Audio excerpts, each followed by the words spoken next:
Hello, good morning. So I'm here to talk to you a little bit about emotion. My name is Dr. Anireto Chika. I am a family physician. I'm also a Beck Institute certified CBT clinician. What are emotions? Emotions are feelings. Where they come from? They come from the thoughts we have. Our thoughts can also produce other emotions, and behaviors can give rise to emotions as well, and emotions drive behavior. Let me take that again. So I said emotions are feelings, they come from the things we think, and they drive behaviors, and behaviors can also affect our emotions. So it goes round in a bit of a circle. The thing about emotions is that they can be a bit overwhelming, and sometimes we could see them as bad. But I'm here to let you know that emotions are not necessarily bad, they're actually neutral. It depends on how you see them, it depends on your perspective. Take anger, for instance. Anger has a bad reputation. We look at anger and we think aggression, we think destruction. But have you ever seen a human rights activist, for instance, who is not angry, even a little bit?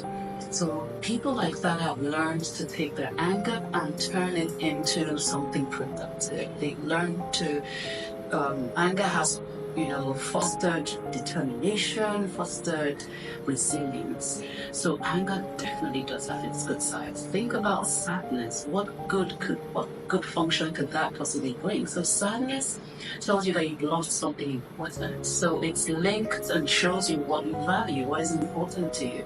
So anger can actually teach you quite a bit about yourself, about your values. Take love, for instance, same thing. When you love someone or you love something, it tells you that this thing is really important to you. This thing gives you a lot of meaning in your life. So emotions, the negative ones can actually get a bit overwhelming. How to deal with them? That is what this short video is all about. So the first thing I'll say is to kind of douse the fire a little bit, which is to kind of reduce the intensity of the emotion. So I recommend an acronym, something called TIP. TIP is an acronym used in dialectical behavioral therapy that was founded or developed by psychologist Marshall Linehan. So TIP is an acronym that stands for temperature. The T is temperature, the I is intense exercise, and the P, the first P is paced breathing, and the last P is progressive muscle relaxation. You don't have to use all of them. You can pick and choose which works for you. So let's say something has happened, a new phone, new iPhone, latest model, you just got it yesterday and then it smashes to pieces for some reason somehow. How could you, get a grip in that kind of emotion or any other, difficult or even more catastrophic situation gets stressful or emotion? Temperature means you can get a bowl of cold water, go to the sink and put your face in it and make sure the water comes up of your brow and just hold your breath and stay there for a few seconds. You can count to 5, you can count to 10. And you notice that what the temperature does, and this is backed by research, is that it kind of reduces the intensity. It does reduce the intensity of your heart rate and your breathing, which calms you down.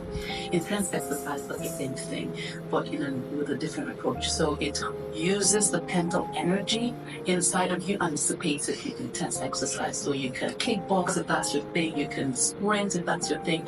The key is it has to be intense. The next P is paced breathing. The first P is the paced breathing.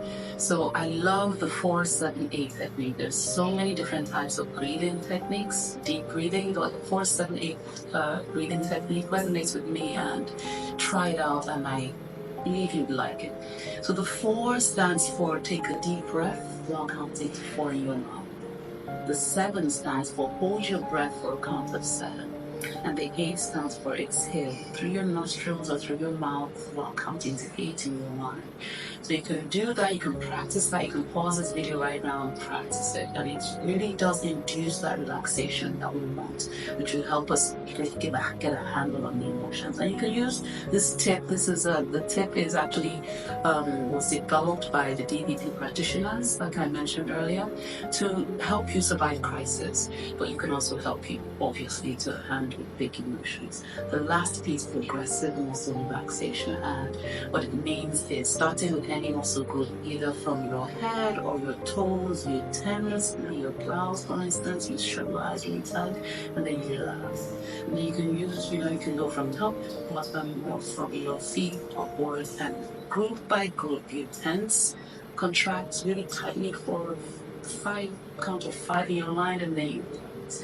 So doing this, using the TIP acronym right after something overwhelming has happened or you feel overwhelmed, tends to take the edge off that feeling. Then you can do the other things I'm about to explain to you that will really bring down that negative emotion and really help you to get a handle and understand why you feel the way you feel, so you can problem solve and have this better. So having doused that fire, like I said, and reduce the intensity of the emotion, the next thing is to really notice and name and normalize. So this is step 2. Notice, what are the emotions? How am I feeling? So a lot of times feeling overwhelmed is more than one emotion. It might seem initially like a lot of anxiety, for instance, but if you just take some time to notice, you realize that there might be some fear in there. There might be some sadness, there might be some frustration, some anger.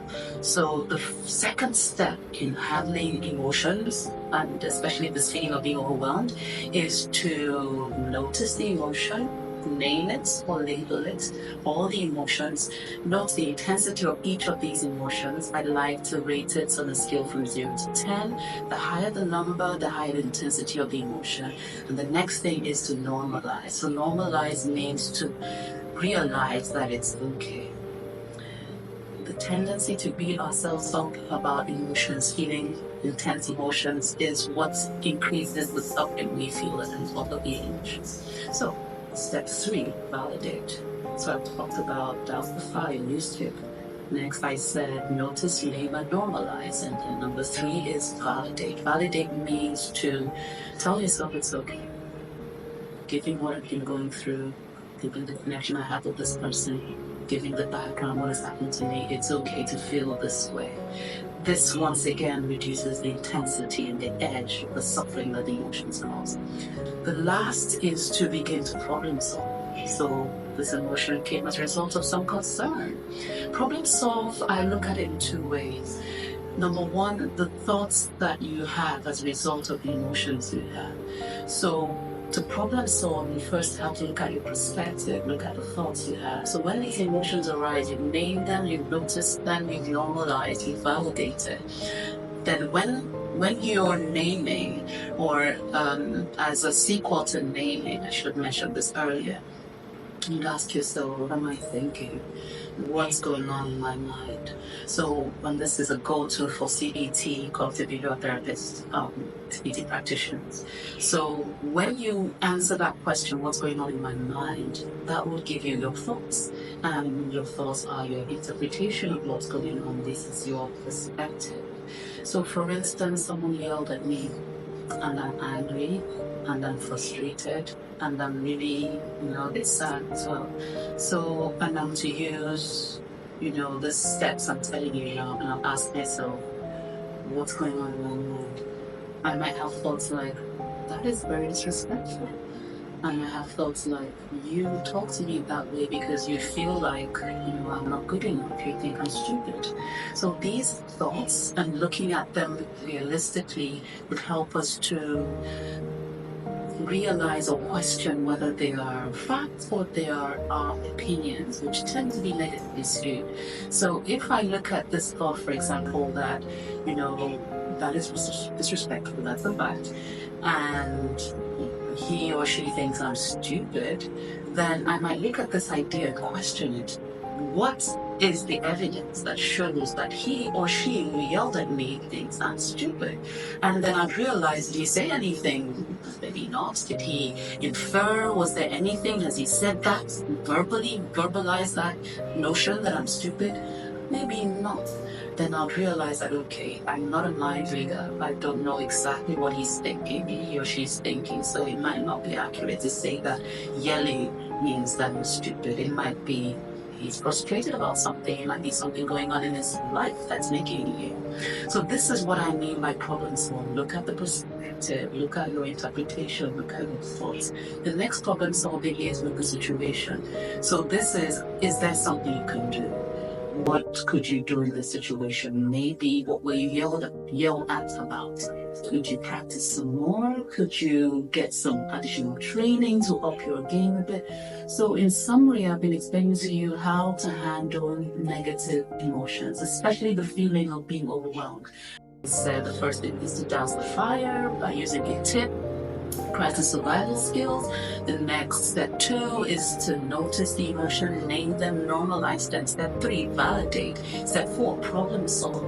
Ask yourself what's going on in my mind when I have these emotions. Let's see if this perspective is true. And next is to look at the situation. What could you do to change the situation to get a better outcome? I hope these tips have been helpful. Let me know what you think.